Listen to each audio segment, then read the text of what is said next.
안녕하세요. 책한민국입니다. 오늘 소개할 책은 사람을 안다는 것. 지은이는 미국의 저널리스트 데이비드 브룩스입니다. 인생은 사람을 부드럽게 만든다. 인간관계의 단절, 사람들에게 공개되는 나의 시행착오들, 나이가 들면서 점점 늘어나는 질병의 가지수 등이 그런 것이다. 세월이 흐르면서 나는 사람들과 동떨어져 사는 것은 인생에서 이탈한 것과 같고, 이 이탈은 곧 다른 사람들이 아닌 자기 자신과 소원해지는 것임을 깨달았다. 나는 가지 않던 길로 여정을 떠났다.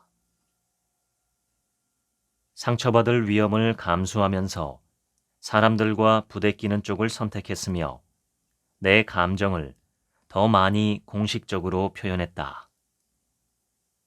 나는 사람들이 이혼에 대해서, 배우자가 죽고 난 뒤 느끼는 슬픔에 대해서, 아이를 바라보면서 느끼는 걱정에 대해서 기꺼이 속마음을 털어놓고 이야기할 수 있는 사람이 되려고 노력했다.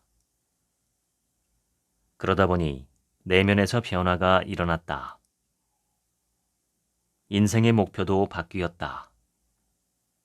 어릴 때는 아는 게 많은 사람이 되고 싶었지만 나이가 드니 현명한 사람이 되고 싶었다. 현명한 사람은 정보를 소유만 하는 게 아니라 다른 사람을 연민 어린 마음으로 이해한다. 현명한 사람이야말로 인생이 무엇인지 안다. 운 좋게도 오프라 윈프리가 진행하는 토크쇼 슈퍼소울 선데이에 2번이나 게스트로 출연했다. 2015년과 2019년 한 번씩이었다. 두 번째 출연했을 때는 녹화가 끝난 뒤에 오프라가 다가와서 사람이 이렇게 변하기도 하네요. 지난번에는 개인적인 이야기는 칼같이 차단하셨잖아요. 라고 말했다. 그런 말을 듣다니 정말 자랑스러웠다. 마음을 여는 일은 충만하고 친절하고 현명한 인간이 되기 위한 필수 조건이다. 하지만 이것으로는 충분하지 않다. 우리는 인간관계, 공동체, 우정, 사회적 연결 등의 중요성을 이야기하지만 이 단어들은 추상적이다. 사소하고도 구체적인 사회적 행동이 필요하다. 예를 들면 다음과 같다. 관계를 망치지 않으면서도 상대방의 의견에 동의하지 않는 것. 본인의 취약한 부분을 적절한 시점에 드러내는 것. 타인의 목소리에 귀를 기울이는 것. 정중하게 대화를 끝내는 것. 용서를 구하거나 용서하는 것. 상대방에게 상처를 주지 않고도 아니라고 말하는 것. 고통받는 사람 곁에 있는 것. 모두가 환대받는다고 느끼는 모임을 만드는 것. 타인의 관점에서 바라보는 것. 이런 것들은 인간이 지닐 수 있는 가장 중요한 기술이지만 학교에서는 가르치지 않는다. 그 결과 많은 사람이 외로워졌고 깊은 우정의 결핍을 느낀다. 누구나 타인이 사랑과 존중의 마음을 담아서 자기 얼굴을 바라봐 주기를, 자기를 있는 그대로 받아들여 주기를 갈망한다. 이는 다른 어떤 욕구보다 강렬하다. 자극이 친밀함을 대신하는 소셜미디어 세상은 섣부른 판단이 넘쳐나고 이해하는 마음은 그 어디에도 없다. 나는 우리가 일상의 미세한 상호작용 속에서 서로를 얼마나 잘 대하느냐에 따라 삶의 질이 크게 좌우된다고 믿는다. 이 모든 다양한 기술은 단 하나의 기본을 바탕으로 한다. 그것은 바로 다른 사람이 지금 겪고 있는 것을 이해하는 능력이다. 다른 사람을 깊이 바라봄으로써 그 사람이 누군가가 자신을 바라보고 있음을 느끼게 하는 능력, 즉, 누군가를 정확하게 알므로써 그 사람이 자신을 소중한 존재라고 느끼게 만드는 것. 그것이 더 나은 사람이 되는 일에 가장 중요한 조건이며 당신이 다른 사람에게 또 당신 자신에게 주는 궁극적인 선물이다. 다른 사람이 나를 바라보고 이해해 준다는 느낌만한 만족감은 별로 없다. 경영 컨설팅 회사인 맥킨지는 한 보고서에 직원이 회사를 떠나 이직하는 이유를 경영자들이 어떻게 생각하는지 조사했다. 경영자 대부분은 연봉을 더 많이 받으려고 이직한다고 믿었다. 그러나 회사를 떠나는 당사자에게서 가장 많이 나온 이직의 사유는 회사 내의 인간관계였다. 그들은 상사와 조직으로부터 인정받거나 소중한 존재로 평가받지 못한다고, 즉, 다른 사람들이 자기를 제대로 보지 않는다고 느꼈기 때문에 회사를 떠났다. 주변의 사물과 현상을 자기 입장만이 아니라 다른 사람의 입장에서 바라보는 관점을 지닌다면 인생은 한결 여유로워진다. 이와 관련해서 맥킨지 보고서는 이렇게 언급한다. 수십 년 뒤에는 인공지능이 사람의 일을 많이 대체할 것이다. 그러나 인공지능이 절대로 할 수 없는 일이 있다. 그것은 사람 대 사람의 연결성을 만들어내는 일이다. 인공지능 시대에 번영을 누리고 싶다면 다른 사람들과 연결되는 기술을 탁월한 수준으로 연마하라. 심리학자 다이애나 포샤는 말했다. 회복력의 뿌리는 다른 사람이 자기를 이해해 준다는 느낌, 그리고 애정이 넘치고 상냥하고 침착한 다른 사람의 마음에 자기가 자리한다는 느낌에서 찾아볼 수 있다. 윈스턴 처칠을 낳기 전에 제니 제롬의 이야기는 유명하다. 젊은 시절의 제니는 영국의 정치가 윌리엄 글래드스턴과의 저녁 식사 자리에서 그가 영국에서 가장 영리한 사람이라는 생각을 했다. 그런데 글래드스턴의 경쟁자인 벤저민 디즈레일리와 저녁 식사를 한 뒤에는 제니는 자기 자신이 영국에서 가장 영리한 사람이라는 생각이 들었다. 벨 연구소에서 있었던 일화도 유명하다. 오래전에 그곳 경영진은 몇몇 연구원이 다른 연구원들보다 훨씬 생산적이고 특허권을 더 많이 개발했음을 알았다. 왜 이런 결과가 나왔는지 경영진은 궁금했다. 과연 어떤 조건 때문에 그 연구원들이 특별한 성과를 올렸는지 알고 싶었던 것이다. 학력이나 직위 등 가능한 한 모든 단서를 추적했다. 하지만 아무것도 알아낼 수 없었다. 그러다가 경영진은 이상한 점을 하나 포착했다. 가장 생산적인 연구원들은 전기 엔지니어 해리 나이퀴스트와 아침이나 점심을 자주 먹었다는 사실이었다. 나이퀴스트는 훌륭하게 의사소통했을 뿐만 아니라 연구원들의 연구과제에 귀를 기울이고 좋은 질문을 던지며 최고의 결과를 이끌어냈다. 당신은 다른 사람의 마음을 읽어내는 일을 얼마나 잘하는가? 한 사람이 다른 사람이 하는 생각을 얼마나 정확하게 인지하는지 연구하는 분야에서 선도적인 학자인 윌리엄 이크스는 처음 보는 사람끼리 대화하면서 상대방을 정확하게 읽어내는 경우가 약 20%밖에 되지 않으며 가까운 친구나 가족이더라도 35%에 그친다는 사실을 확인했다.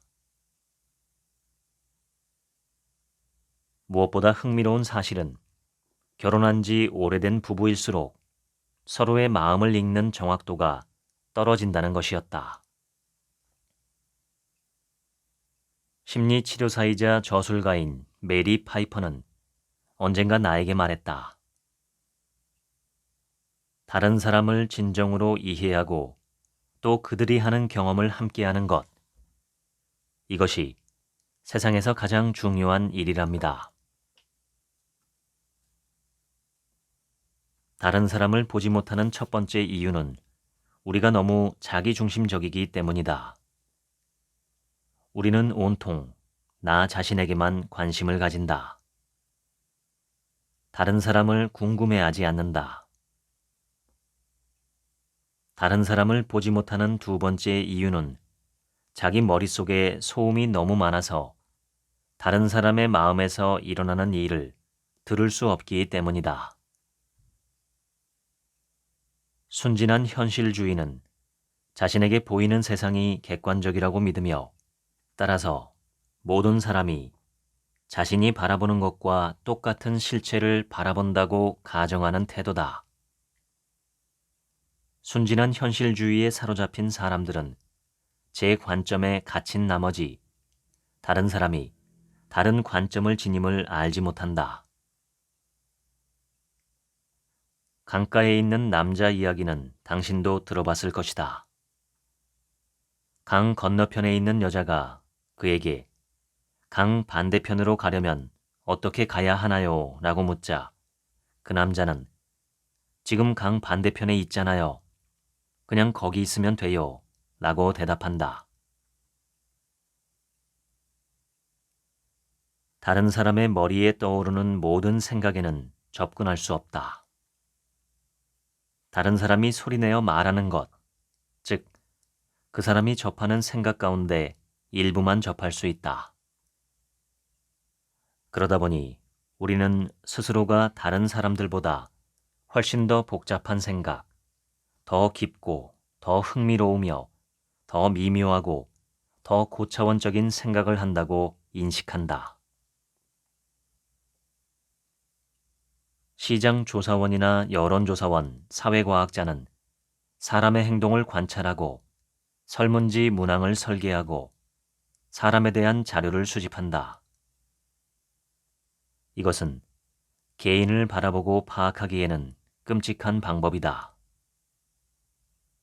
사람의 가장 중요한 부분인 상상력, 정서, 욕망, 창의력, 직관, 믿음, 감정, 애착 등 독특하고도 주관적인 내면 영역을 포착하기는 어렵다.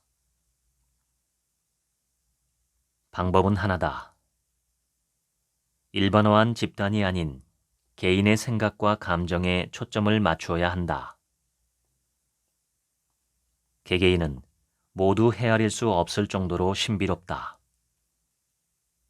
비행 학교에 다니지도 않고 비행기를 조종하겠다는 생각은 버려야 한다. 다른 사람을 잘 바라보는 것은 비행기 조종보다 어렵다. 정신과 의사인 이언 맥킬 크리스트는 관심은 도덕적인 행동이다 라고 썼다. 삶의 질은 우리가 세상에 투사하는 관심의 질에 따라서 상당히 달라진다. 존중과 경건함, 당신이 만나는 모든 사람이 무한한 존엄성을 지닌다는 이러한 인식은 사람들을 제대로 잘 바라보기 위한 전제 조건이다. 가장 깊은 차원에서 우리 인간은 모두 동등함을 알 것이다. 힘이나 지성, 재산에서는 동등하지 않더라도 영혼 차원에서는 모두가 동등하다.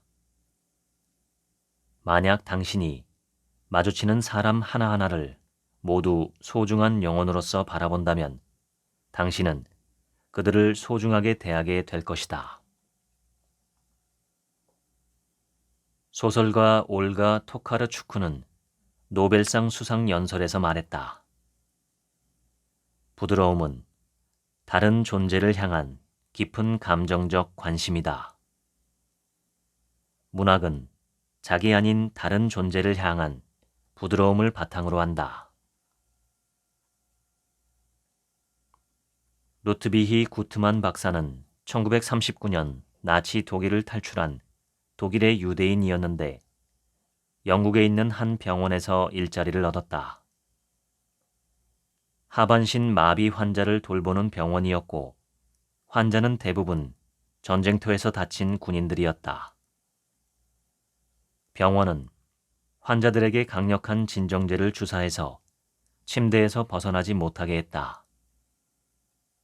그러나 구트만은 진정제를 줄이고 환자가 침대 바깥으로 나오게 했으며 환자가 활력을 되찾도록 공놀이를 독려하는 등 여러 활동을 시켰다. 그 바람에 그는 동료들로 구성된 조사위원회에 소환되었고 위원회는 그의 행동에 문제를 제기했다.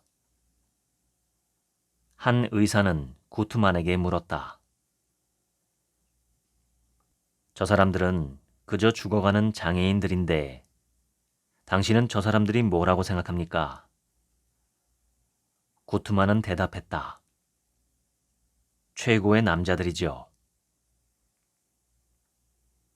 환자를 정의하는 방식 자체를 바꾸어 놓은 것은 구트만이 지닌 관대한 정신이었다. 그는 병원의 하반신 마비 환자들로 장애인 단체를 꾸린 것을 시작으로 나중에는 전국을 무대로 하반신 마비 환자들이 선수로 참여하는 경기를 조직해 나갔다. 그의 이런 노력은 1960년 패럴림픽이라는 성과로 이어졌다. 러시아의 위대한 소설가 톨스토이는 썼다. 가장 보편적이고 일반적인 망상 하나는 모든 사람을 특정한 유형으로 규정할 수 있다는 믿음이다. 친절한 사람, 사악한 사람, 어리석은 사람, 열정이 넘치는 사람, 무관심한 사람 등으로 말이다. 하지만 사람은 강과 같다. 물은 늘 똑같다. 그러나 모든 강은 어떤 데서는 폭이 좁고 물살이 빠르다. 또 어떤 데서는 폭이 넓고 수면이 잔잔하다. 맑기도 하고 차갑기도 하고 진흙탕이기도 하고 따뜻하기도 하다. 사람도 똑같다. 모든 사람은 모든 성품으로 성장할 싹을 가지고 있다. 그런 싹을 언제는 하나만 드러내고 언제는 두 개 드러낸다. 어떤 사람이 어떤 때는 전혀 그 사람 같지 않을 때가 자주 있지만 그럼에도 여전히 동일한 사람이다. 20세기 후반의 철학자이자 소설가인 아이리스 머독은 도덕성이란 추상적인 보편 원칙을 따르는 것이 아니라고 주장한다. 도덕성은 대체로 한 사람이 다른 사람에게 관심을 기울이는 방식에 관한 것이다. 도덕적 행동은 하루 종일 일어난다. 겉보기에 별다른 사건이 없는 일상적인 순간에도 도덕적 행동은 일어난다. 머독에게 본질적으로 부도덕한 행위란 다른 사람을 정확하게 바라보지 못하는 것이다. 사람들은 고정관념을 가지고 거들먹거리며 다른 사람을 무시하고 비인간화한다. 사람을 정확하게 보지 못하기에 잘못 대하게 된다. 이처럼 악은 한 사람이 다른 사람을 올바로 바라보지 못할 때, 즉 타인의 인격을 인식하지 못할 때 발생한다. 이와 대조적으로 본질적으로 도덕적인 행위는 다른 사람에게 정의롭고 사랑스러운 관심을 기울이는 마음가짐이다. 바람직한 사람은 인내심과 분별력 있는 시선으로 모든 사람을 바라보려고 노력하는 사람이다. 또 자기 중심적인 마음에 저항하고 편견을 극복하려고 애씀으로써 타인을 더 깊고 큰 분별력으로 바라보는 사람이다. 이타적인 관심을 기울이고 다른 사람이 바라보는 것을 바라보려는 사람이라는 말이다. 이런 관심이 당신을 더 나은 사람으로 만든다. 머독은 인생에 있어 도덕적이려는 노력 말고는 그 어떤 것도 가치가 없다고 말한다. 사람은 다른 사람을 바라봄으로써 성장한다라고도 말한다.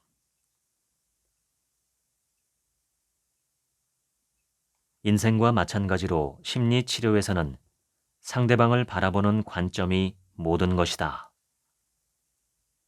파이퍼가 나는 심리치료사입니다 라는 책에 쓴 문장이다. 수필가이자 시인인 데이비드 화이트는 에세이 위로에서 우정을 설명했다. 우정의 궁극적 시금석은 다른 사람이나 자기 자신이 조금 나아지는 것이 아니다. 그 사람 곁에서 그 사람을 바라보는 것이고 누군가가 자기를 바라보게 허락하는 특권이며 상대방의 본질을 바라보게 허락받는 특권이다. 우리가 살아가는 인생에서는 온갖 일들이 일어나지만 각 개인은 자기만의 독특한 방식으로 자기에게 주어진 사건을 처리하고 경험한다.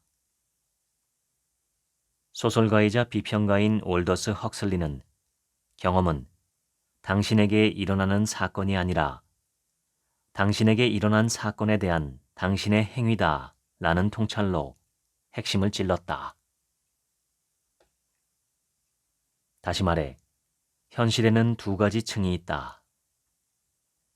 일어난 일과 관련된 객관적 현실이 있고, 일어난 일이 사람들에게 어떻게 보이거나 어떻게 해석되는지 또는 어떤 의미를 띠는지와 관련된 주관적 현실이 있다. 주관적 현실이 때론 객관적 현실보다 훨씬 중요할 수 있다. 다른 사람을 알고자 하는 탐구를 시작했다면 주관적 현실에 초점을 맞춰야 한다. 우리가 던져야 할 결정적인 질문은 이 사람에게 무슨 일이 일어났는가 또는 그들의 이력서가 무엇을 담고 있는가가 아니다. 우리는 이렇게 물어야 한다.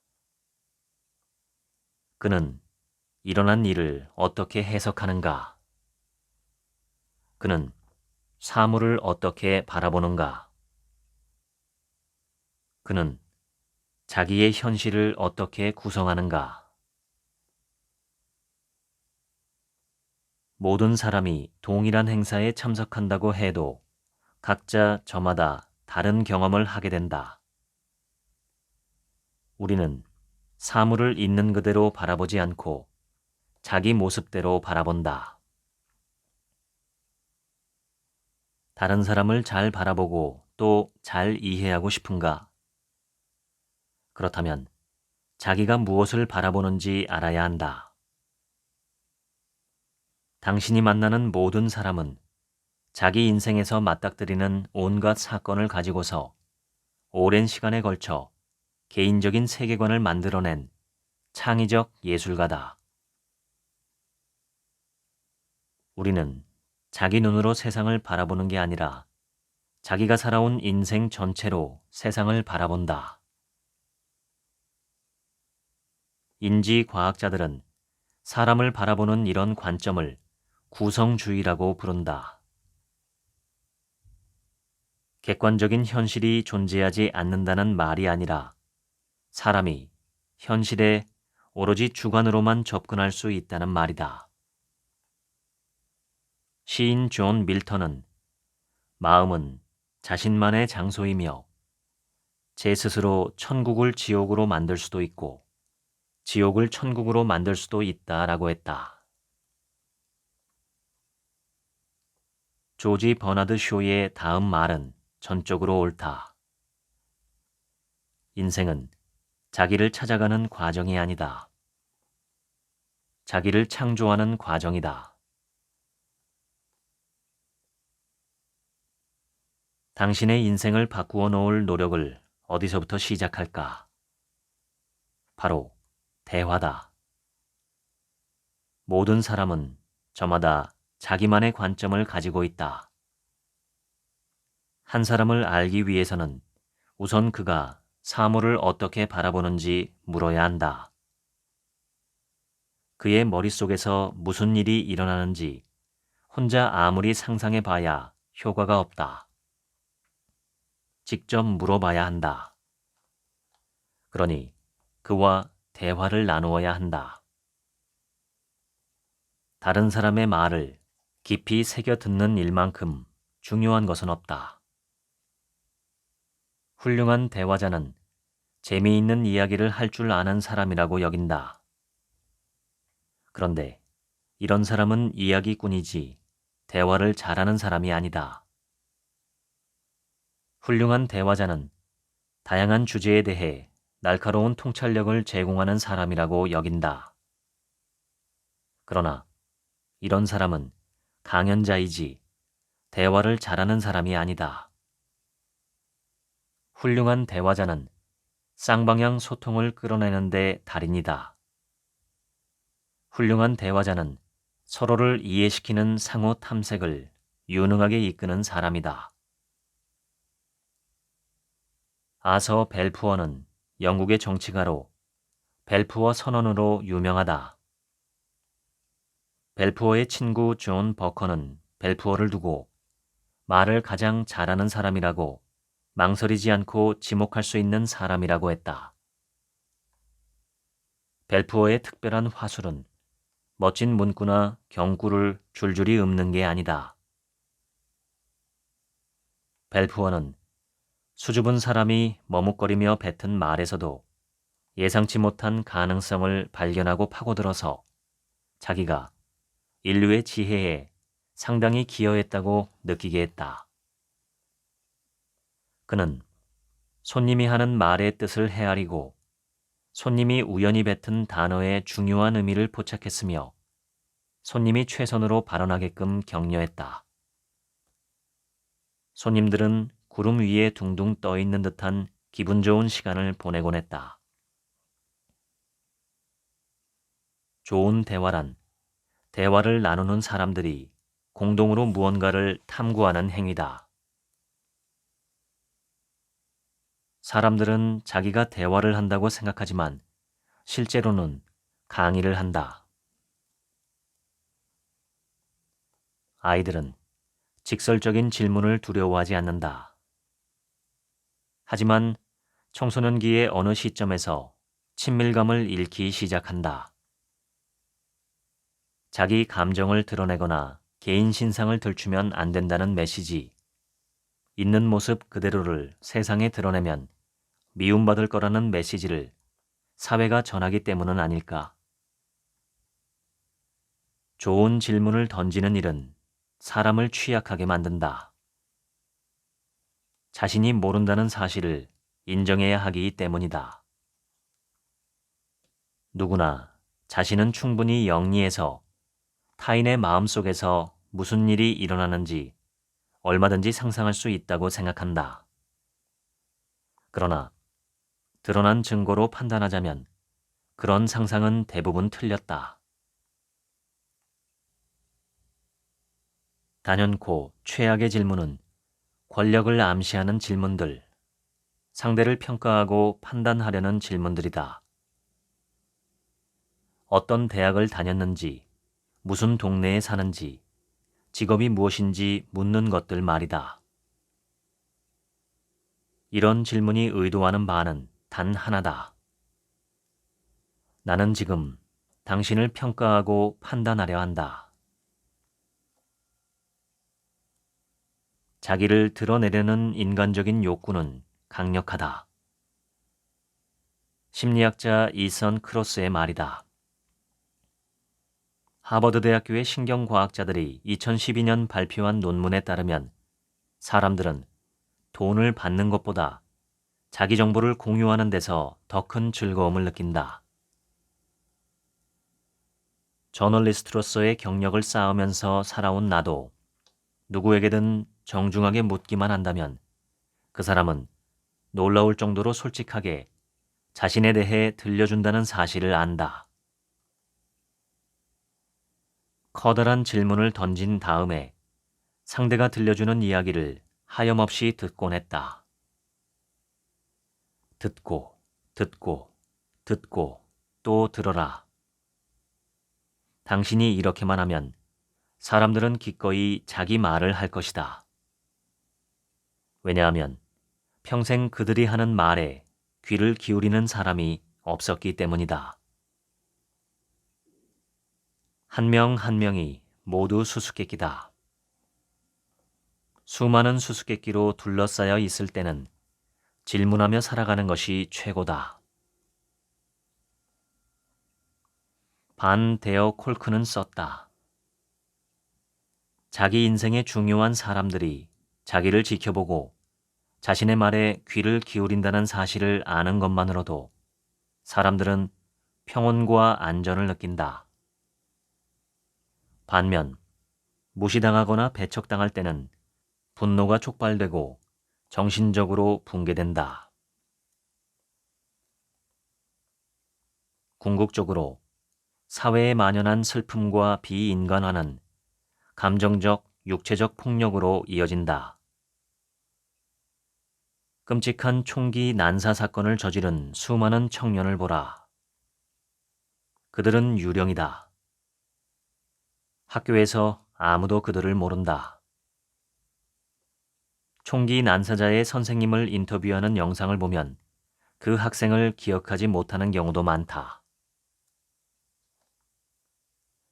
나는 우리가 안고 있는 문제가 본질적으로 도덕적 차원의 문제라고 생각한다.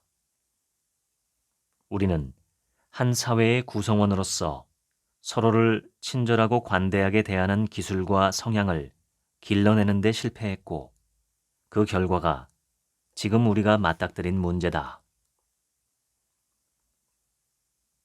우리는 도덕적 사회적 기술을 가르치는 방법을 재발견해야 한다.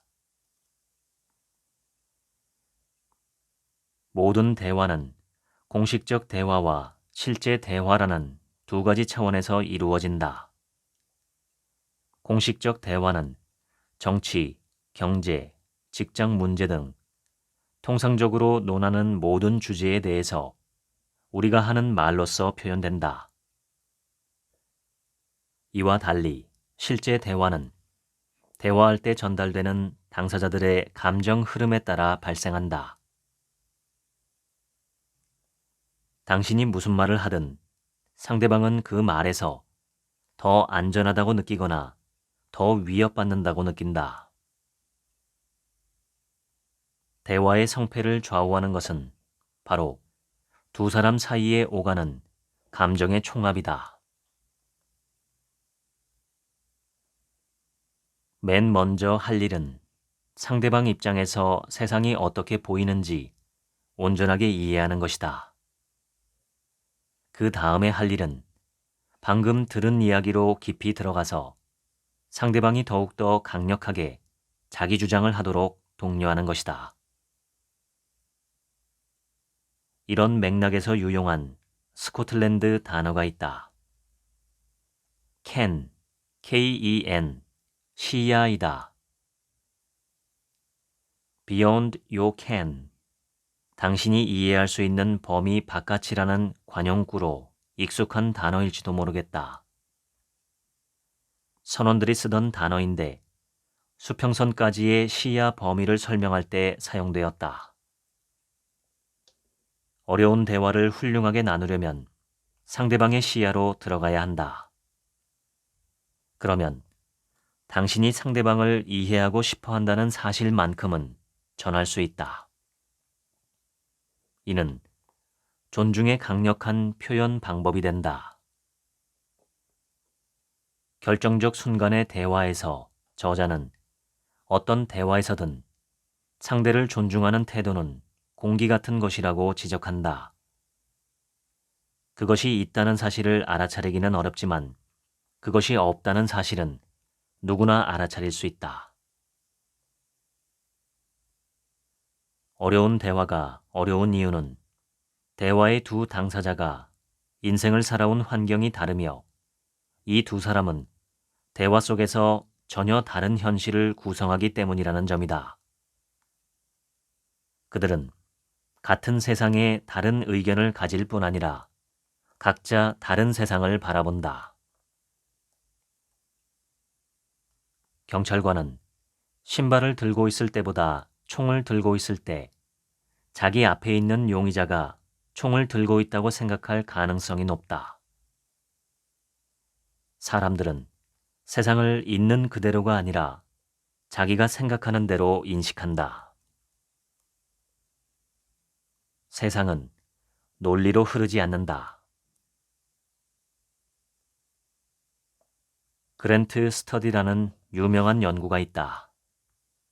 1940년대 하버드대를 다닌 남자 대학생 268명을 그들이 사망하기 전까지 계속 추적해서 인간적 발전과 성취의 패턴을 발견하려는 취지에서 이루어진 연구다. 연구진은 한 사람이 맺은 인간관계의 질이 그 사람이 살아가는 인생의 질을 결정한다는 사실을 발견했다. 특히 어린 시절에 맺는 인간관계가 특별한 힘을 발휘했다. 암울한 어린 시절을 보낸 많은 사람이 죽을 때까지 암울한 인생을 보냈으며 이 사람들은 상대적으로 일찍 죽었고 자살한 경우도 있었다. 공감은 세 가지 기술로 구성되어 있다. 첫째, 미러링이 있다. 미러링은 상대방의 감정을 정확하게 포착하는 행위다. 역사적으로 감정은 평판이 좋지 않다. 감정은 사람의 마음을 흔들어 길을 잃게 만드는 원시적인 힘이라고 여겨졌다. 수백 년간 많은 철학자가 이성과 감정은 분리되어 있다고 생각했다. 이성은 냉정하고 신중한 마부이며 감정은 사납게 날뛰어 통제하기 어려운 말이라고 말이다. 하지만 이건 사실이 아니다. 감정에는 정보가 포함되어 있다. 감정은 사물에 가치를 부여한다. 감정은 그가 원하는 것이 무엇이고 원치 않는 것이 무엇인지 말해준다. 감정은 사람이 다양한 상황에 적응하도록 도와준다. 위협적인 상황에서는 불안을 느끼게 되는데 이런 감정 상태는 사고 체계를 바꾸어 위험 요소를 빠르게 찾게 한다. 감정은 우리가 목표를 향해 제대로 나아가는지 목표로부터 멀어지는지 알려준다. 내가 당신을 알고 싶다고 치자. 이때 당신의 생각을 아는 것은 조금 중요하지만 당신의 감정 흐름을 아는 것은 매우 중요하다. 미러링에 이어서 공감을 구성하는 두 번째 기술은 정신화다. 많은 영장류는 어느 정도까지는 다른 영장류의 감정을 미러링할 수 있다. 그러나 상대가 왜 그런 감정을 느끼는지 알 수 있는 것은 오로지 인간밖에 없다. 인간은 경험과 기억에 의존함으로써 그렇게 한다. 모든 인식 방식에서 그러듯이 우리는 이것은 무엇과 비슷할까? 라고 묻는다. 친구의 경험을 보고 내가 비슷한 경험을 했던 과거의 시점으로 돌아간다. 내가 겪었던 것을 바탕으로 지금 친구가 겪는 상황을 추정한다.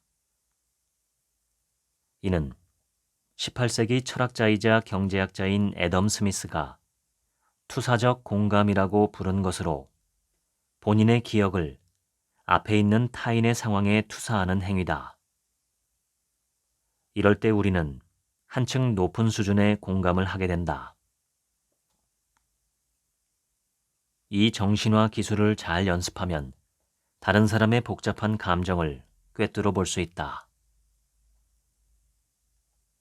공감을 구성하는 세 번째 기술은 배려다. 사기꾼은 다른 사람의 감정을 아주 잘 읽지만 그들의 공감 능력이 좋다고 하기는 어렵다. 상대방에게 진정한 의미의 관심을 두지 않기 때문이다. 정신화가 자기 경험을 다른 사람에게 투사하는 것이라면 배려는 자기 경험에서 벗어나야 할 수 있는 것이다. 그 사람에게 필요한 것이 자기가 그런 상황에 놓일 경우에 필요한 것과는 완전히 다를 수 있음을 이해해야 한다. 신경과학자 리사 펠드먼 베럿은 감정은 어떻게 만들어지는가에 썼다.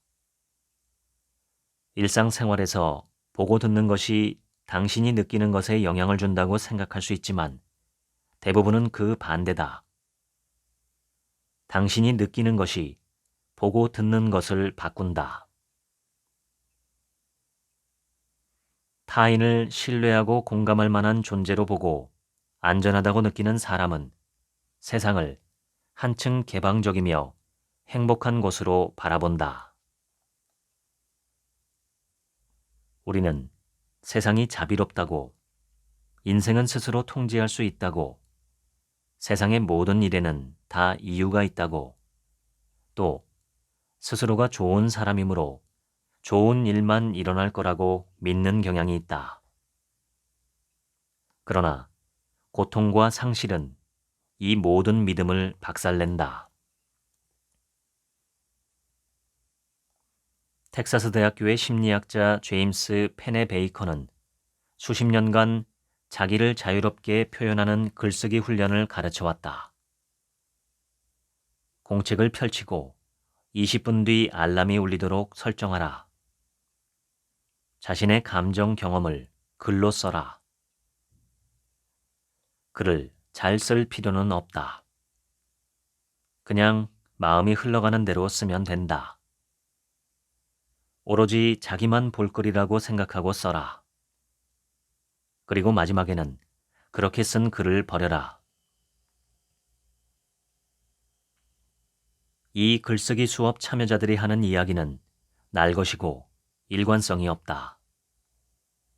그러다 마침내 무의식적인 생각이 표면으로 떠오른다. 그들은 여러 관점을 시도한다. 날이 갈수록 그들의 이야기는 일관성이 높아지고 자기 인식도 강해진다. 이 과정에서 그들은 피해자에서 작가로 변신한다. 이러한 과정을 거치는 사람들은 혈압이 낮아지고 건강한 면역 체계를 유지한다. 우리는 자기 이야기를 타인에게 하고 그 이야기들의 의미를 재해석함으로써 심리 모델을 만들고 이를 활용해서 새로운 현재와 미래를 만들어 나갈 수 있다. 예전과는 근본적으로 다른 인생을 만들어 갈 수 있다. MBTI 검사에는 과학적 타당성이 없다. 이 검사를 두 번째 받는 사람의 절반 정도는 첫 번째와 다른 결과를 받는다. 이 검사는 어떤 사람이 주어진 상황에서 얼마나 행복할지, 직장에서 어떤 성과를 낼지, 결혼 생활에서 얼마나 만족할지를 거의 예측하지 못한다. MBTI는 잘못된 이분법에 의존한다. 이 검사는 사람을 이성적인 사람과 감정적인 사람이라는 두 부류로 나눈다. 그러나 연구에 따르면 실제로는 이성적인 사람이 감정에도 능할 가능성이 높다. 반면 수십 년간 심리학자들은 인간의 성격을 지도로 표시하기 위한 전혀 다른 방법을 긴밀하게 의논했다. 이 방법은 많은 엄격한 연구를 토대로 한 사람이 지닌 5가지 핵심 성격 특성을 측정한다. 심리학자들은 이 검사를 빅5 성격적 특성 검사라고 부른다. 빅5란 외향성, 성실성, 신경성, 친화성, 개방성이다. 외향성이 높은 사람은 긍정적인 모든 감정에 강하게 이끌린다. 즐거움을 경험하거나 짜릿한 긴장감을 찾거나 사회적으로 인정받을 기회가 눈에 보이면 흥분한다. 처벌에 대한 두려움보다 보상에 대한 유혹으로 동기부여된다. 이들은 좋은 것을 얻을 기회가 보이면 무조건 달려드는 경향이 있다. 외향성이 높은 사람은 마음이 따뜻하고 사교적이며 흥분을 추구한다. 물러나 있기보다는 앞장서서 사람들과 어울리고 냉정해지기보다는 흥청거리는 재미를 좋아하고 내성적이기보다는 적극적으로 애정을 드러내고 절제하기보다는 즉흥적이고 조용하기보다는 수다스럽다. 외향성은 일반적으로 바람직하다. 외향적인 사람은 함께하기에 늘 매우 즐거운 상대이기 때문이다. 하지만 모든 특성에는 장단점이 있다. 오랜 기간에 걸친 많은 연구가 보여주듯 외향성이 높은 사람은 화를 잘 낼 수 있다. 또 위험을 감수하는 만큼 교통사고로 사망할 가능성이 상대적으로 높다. 청소년기에 술독에 빠질 가능성이 상대적으로 높고 노후 자금을 모아둘 가능성이 상대적으로 낮다. 외향적인 사람이 모임의 활기를 불어넣는다면 성실한 사람은 조직을 올바르게 관리한다. 성실성이 높은 사람은 탁월한 충동 조절 능력을 지닌다. 규율이 있고 인내심이 있으며 조직적이고 자제력이 강하다. 일을 미루는 경향이 적고 완벽주의자 성향이 있으며 성취 의욕이 있다. 약물에 손대지 않으며 매일매일 건강한 스케줄을 지킬 가능성이 있다. 성실성에도 단점이 있다. 성실한 사람은 죄책감을 더 많이 느낀다. 또 이들은 일 중독이 될 가능성이 있고 강박성을 지닐 수도 있다. 외향적인 사람이 긍정적인 감정에 이끌린다면 신경성 점수가 높은 사람은 부정적인 감정에 강하게 반응한다. 이들은 두려움, 불안, 수치, 혐오, 슬픔을 매우 빠르고 날카롭게 느낀다. 이들은 온갖 잠재적인 위협에 민감하다. 침착하기보다는 걱정에 휩싸일 때가 많고 느긋하기보다는 긴장하기 쉽고 취약성을 쉽게 드러내며 회복력이 낮다. 감정의 기복이 상대적으로 크다. 위협과 부정적인 감정을 빠르게 포착하고 모호한 사건을 부정적으로 해석하며 부정적인 경험에 더 많이 노출되고 세상은 위험한 곳이라는 믿음을 강하게 지닌다. 그리하여 갖가지 위협을 더 많이 알아차리게 된다. 이들은 흔히 고군분투한다.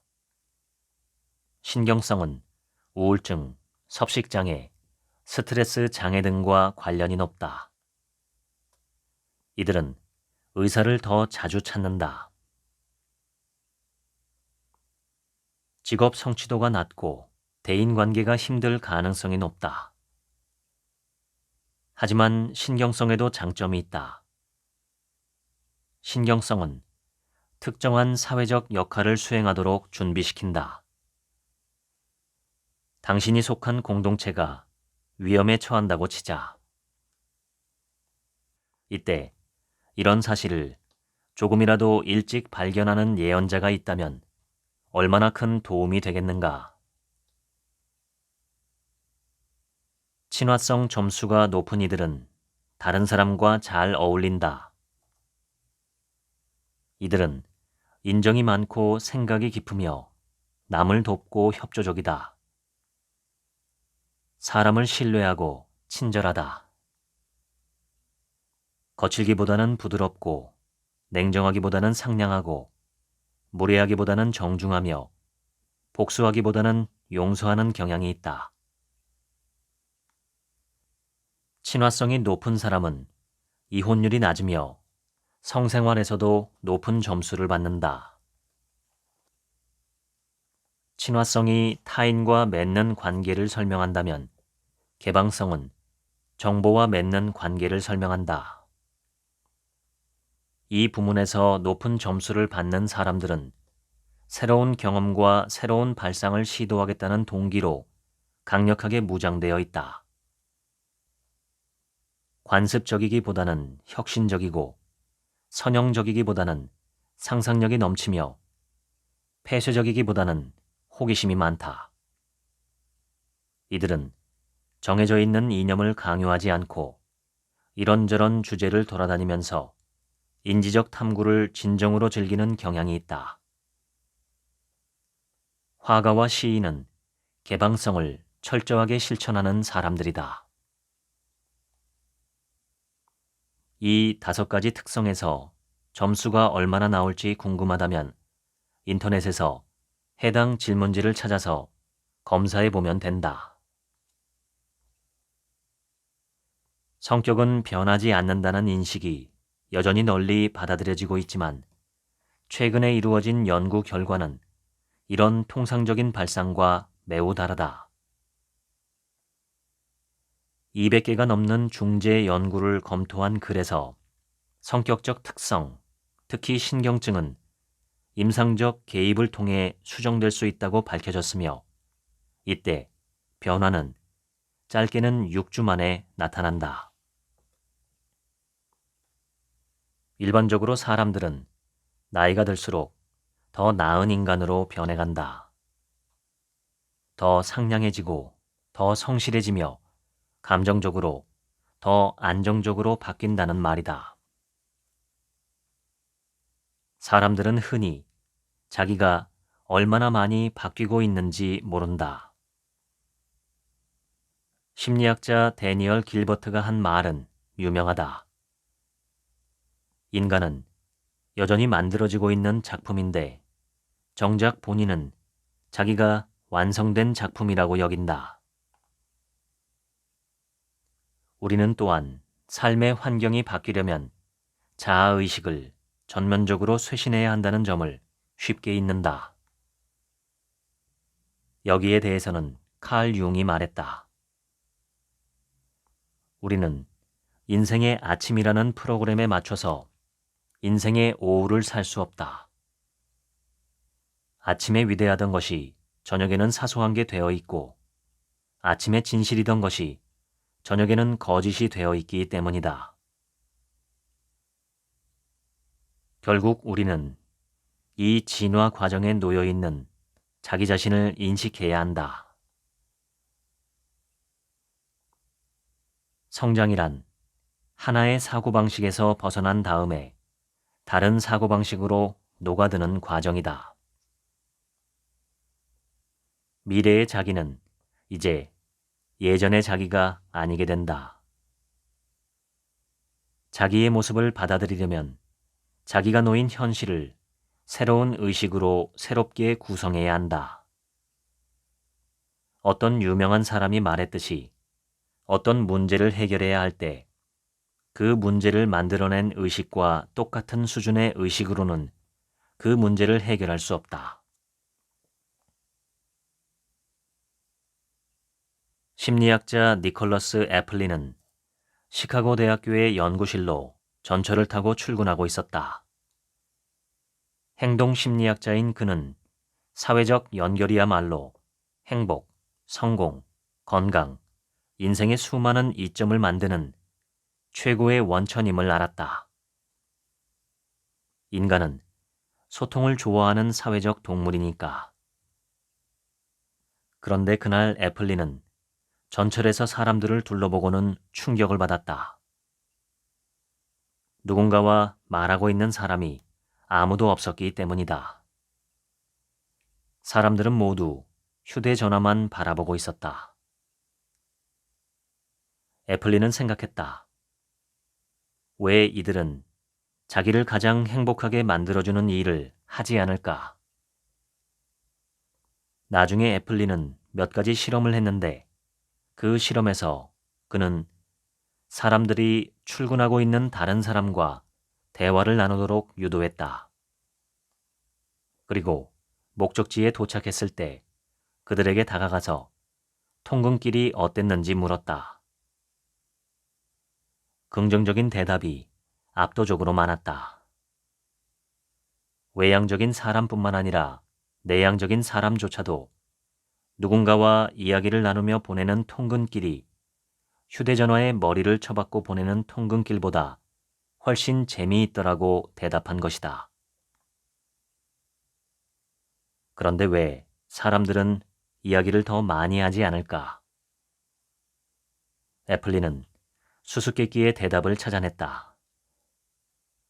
대화가 얼마나 즐거울지 예측하지 못하기에 대화를 시작하지 않는다는 것이다.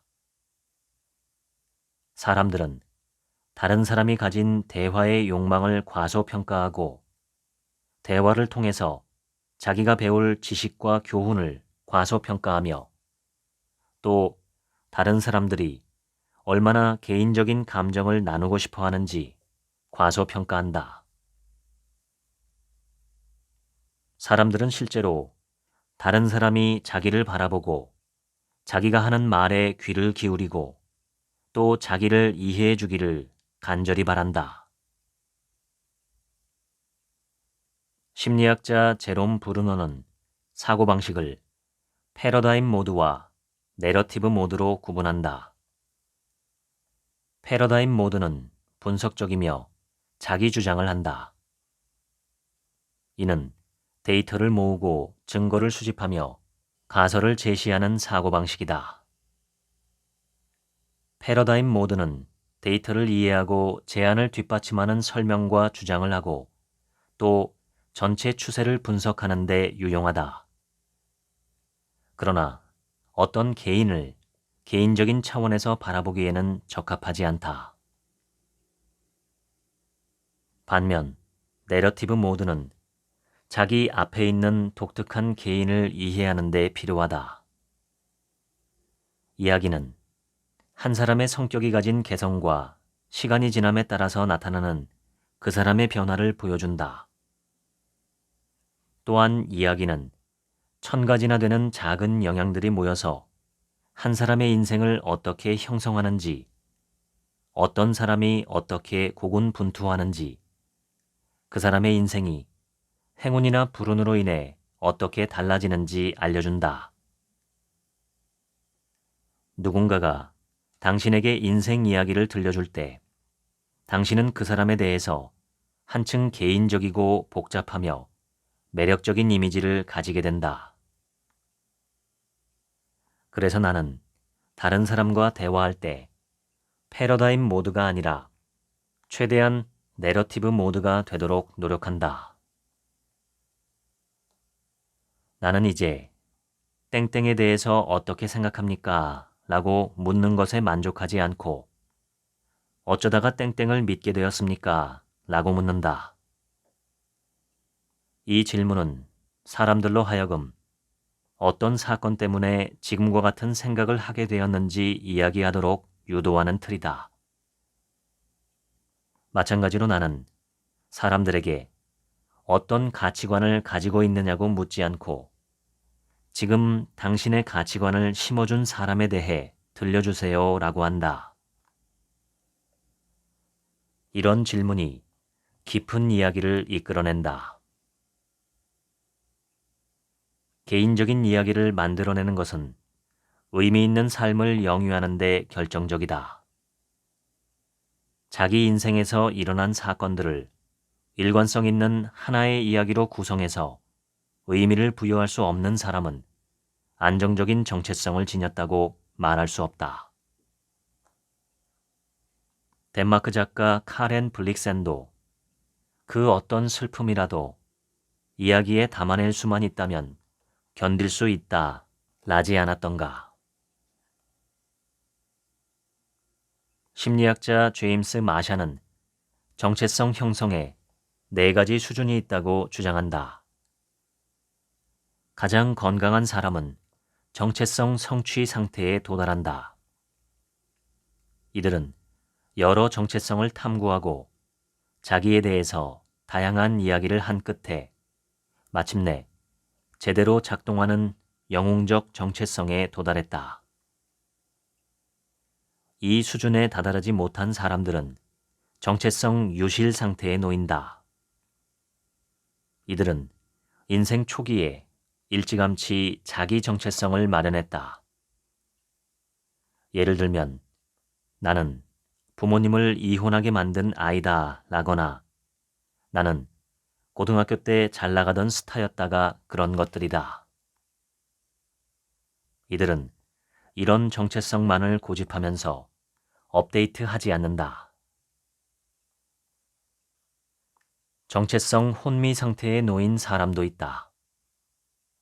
자기의 정체성을 탐구해 본 적이 없는 미성숙한 사람들이다. 이들은 뚜렷한 정체성도 없이 무엇을 해야 할지 알지 못한 채 인생을 살아간다. 마지막으로 정체성 유예 상태가 있다. 이 단계에 있는 사람들은 끊임없이 새로운 정체성을 탐구하며 이것저것 갈아타면서 결코 하나에 안주하지 않는다.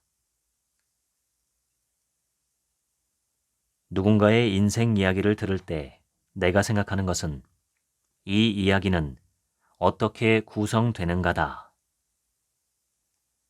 사람들은 자기의 인생을 오랜 시간에 걸쳐 점점 잘 만들어진 하나의 이야기로 다듬어간다. 내 인생에서 만난 현명한 사람들을 생각해보면 현명한 사람이란 기지가 번뜩이는 강의를 하는 사람이나 인생을 바꾸어 놓을 격언을 가장 먼저 얘기하는 사람이 아님을 금방 깨닫는다. 현명한 사람은 이래라 저래라 하지 않고 우리 이야기를 들어주는 것부터 시작한다. 그들은 우리가 인생의 변증법을 탐색하는 방식으로 우리를 바라보고 또 우리의 현재 모습이 바로 지금 우리가 있는 곳임을, 즉 길고 긴 성장이라는 연속체의 한 부분임을 이해한다. 현명한 사람은 우리에게 이러저러한 것을 하라고 말하지 않는다. 그저 우리가 자기 생각과 감정을 처리하도록 도울 뿐이다. 그들은 우리와 함께 의미를 찾아가는 과정에 참여하고 또 우리가 그 의미를 확장하며 밀고 나가도록 돕는다. 현명한 사람은 우리가 씨름하는 상대인 모호함과 모순을 해치고 항해해 나갈 안전할 공간을 만들어준다. 그들은 명백한 해결책이 우리 눈앞에 떠오를 때까지 우리를 재촉하고 유혹한다. 그들의 본질적인 재능은 수용성, 즉 우리가 보내는 것을 받아들이는 능력이다. 우리 주변에는 똑똑한 사람들이 있다. 그러나 똑똑한 사람이라고 반드시 현명하지는 않다. 이해와 지혜는 인생의 온갖 함정에서 살아남는 데서, 인생을 살며 번창하는 데서, 그리고 다른 사람들과 넓고 깊게 접촉하는 데서 비롯된다. 현명한 사람은 충만하고 다양한 삶을 살았으며 자기가 겪은 것을 깊이 성찰한 사람이다. 불교 신자들은 무조건적인 긍정적 존중을 일컫는 유용한 문구를 가지고 있다. 그것은 자비이다. 상대방의 이야기에 문제를 제기하거나 상대방의 감정을 다치게 하겠다고 위협하는 일 없이 그의 이야기를 무조건 받아들이는 공감 방식이다. 현명한 사람의 일은 모든 것을 자기 마음대로 판단해서 결정하고 집행하는 것이 아니라 현실의 진실을 지지하는 것이고, 힘든 현실을 피해서 숨어있는 한 사람을 조심스럽게 불러내는 것이다. 심리학자이자 신학자인 헨리 나우에는 썼다. 대립 없는 수용은 아무에게도 도움이 되지 않는 무의미한 중립성으로 이어진다. 수용 없는 대립은 억압적인 공격으로 이어져 모두를 상처 입힌다. 내면만 바라보는 사람은 혼돈을 발견할 테고, 비판적인 눈으로 외면만 바라보는 사람은 결점을 발견할 것이다. 하지만 연민과 이해의 눈으로 바라보는 사람은 고통스러워하면서도 최선을 다해 바른 길로 나아가려고 분투하는 복잡한 영혼을 발견할 것이다. 그리고 마침내 한 사람의 성격을 규정하는 것은 영웅주의나 이타주의의 서사시적 행위만이 아니라 일상의 모든 만남임을 깨달을 것이다. 지금까지 사람을 안다는 것 읽어드렸습니다. 지금부턴 제 얘기입니다. 사람으로 살아갈 때 가장 중요한 것은 사람입니다. 함께 있을 때 사람은 비로소 인간이 되고 강해지며 행복해집니다. 좋은 인간관계는 좋은 인생과 행복한 인생을 위해 필수적입니다. 인간관계를 세 가지로 분류한다면 첫 번째 가장 중요한 인간관계는 자기 자신과의 관계입니다. 자기 자신을 미워하고 과소평가하는 사람은 자기 자신과 잘 지내기가 어렵습니다. 사람으로서 해야 하는 가장 중요한 일은 자기를 아끼고 사랑해주고 존중하는 것입니다. 자신을 아끼고 사랑해주는 것은 맛있는 음식을 먹거나 좋은 차를 타거나 명품 옷을 걸치는 것 같은 일이 아닙니다. 정말로 자기 자신을 아끼는 행동은 자신의 가능성과 잠재력을 알아봐주고 그것을 최대한 구현하고 발현할 수 있도록 자기 스스로 자기를 돕는 것입니다. 그럴 때 비로소 하늘도 자신을 돕는다고 하지요. 현대인들의 자기사랑은 왜곡된 면이 많습니다. 무책임한 이기주의로 변질되기 일쑤죠. 자기를 충분히 바라보고 진심으로 충분히 사랑해줄 때 비로소 밖으로 관심을 돌리고 타인에게 사랑을 베풀 힘이 생긴다고 생각합니다. 자기를 봐야 합니다. 자기를 보는 좋은 방법은 성찰과 명상, 마음 경영입니다. 그렇게 가장 중요한 자기 자신과의 관계가 건강하고 튼튼하게 세워지면 타인과의 관계를 만들고 유지하는 것은 오히려 쉬워지는 것 같습니다. 인간은 참 흥미로운 존재죠. 자기를 모르면 타인도 세상도 제대로 알기가 어렵습니다. 이 책에서 가장 핵심적인 단어는 아마도 현명함이 아닐까 생각합니다. 현명이라는 단어의 한자 풀이를 보면 어질 현자와 밝을 명자, 즉 어질고 밝다는 뜻입니다. 어질다는 것은 쉽게 말해 타인에 대해 그리고 나에 대해 사랑과 긍정에 부드러운 태도를 유지한다는 뜻이 아닐까 생각합니다. 밝다는 것은 어둡지 않다는 뜻입니다. 저는 서울에서 태어나서 평생 서울에서 살았는데 어릴 때 어쩌다 아버지 고향에 내려가면 밤이 정말 놀라웠습니다. 서울에서는 어디를 가도 완전히 깜깜한 밤이 거의 없습니다. 가로등과 상점 불빛이 있기 때문이죠. 그런데 시골에 가보니 달이 뜨지 않는 밤이면 정말 앞이 한치도 보이지 않는 깜깜함이 있었습니다. 그것은 진짜 어둠이었죠. 당황스럽기도 했지만 그 어둠의 막막하고 무거운 질감이 지금도 신기하게 기억납니다. 어두우면, 즉 밝지 않으면 내가 어디에 있는지도 모르고 어디로 가야 할지도 모르며 내 앞에 무엇이 있는지도 모릅니다. 밝다는 것은 현실과 진실을 꿰뚫어 본다는 뜻이 아닐까 생각합니다. 현실을 정확하게 보고 진실을 파악하면서도 인간에 대한 연민과 자비의 따뜻한 마음을 품고 상황을 대하는 사람. 그래서 결국 상황을 개선하고 사람들이 더 나은 사람이 되도록 도와주며 공동체를 살리는 사람. 그런 사람이 현명한 사람이겠죠. 현명한 사람이 되는 좋은 방법은 스승을 두고 배우는 것이라고 생각합니다. 그리고 최고의 스승은 자연과 사람과 경험입니다. 자연을 가까이 하고 음미하고 사유하는 것이 좋습니다.